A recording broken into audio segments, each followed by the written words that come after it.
Fish is Fish by Leo Lionni.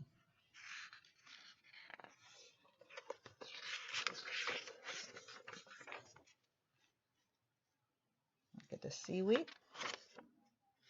At the edge of the woods there was a pond, and there were a minnow and a tadpole swam among the weeds. They were inseparable friends.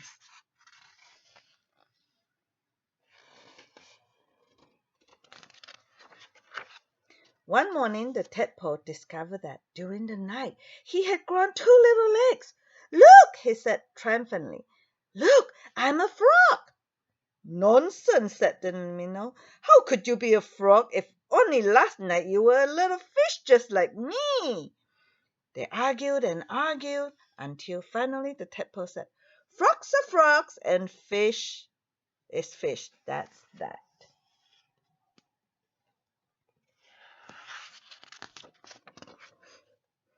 In the weeks that followed, the tadpole grew tiny front legs and his tail got smaller and smaller.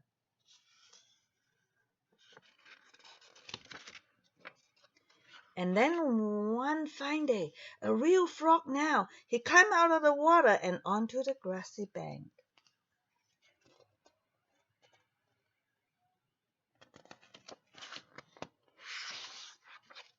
The minnow too had grown and had become a full-fledged fish. He often wondered where his four-footed friend had gone. But days and weeks went by and the frog did not return. The fish is lonely. Then one day, with a happy splash that shook the weeds, the frog jumped into the pond. "Where have you been?" asked the fish excitedly.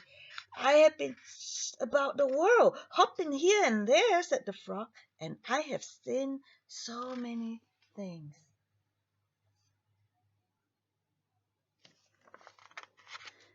"Like what?" asked the fish.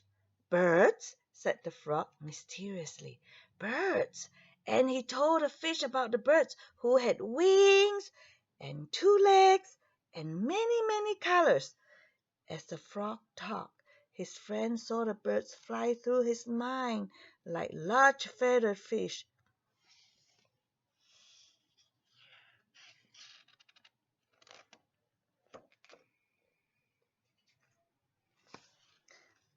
"What else?" asked the fish impatiently. "Cows," said the frog.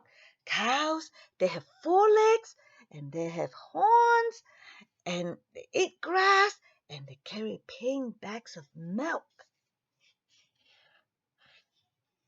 And the fish is imagining what a cow is like.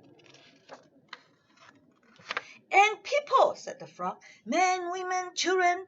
And he talked and talked until it was dark in the pond.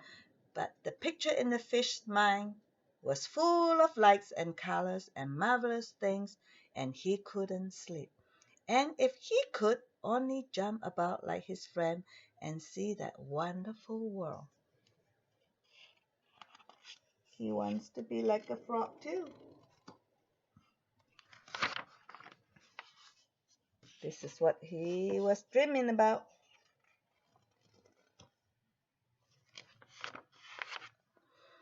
And so the days went by. The frog had gone, and the fish just lay there dreaming about birds in flight, grazing cows, and those strange animals, and dressed up that his friend called people.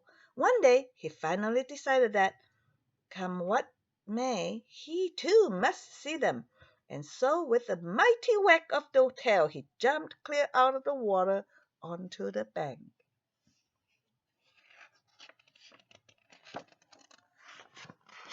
He landed in the dry, warm grass, and there he lay, gasping for air, unable to breathe or to move. "Help!" he groaned feebly. "Help!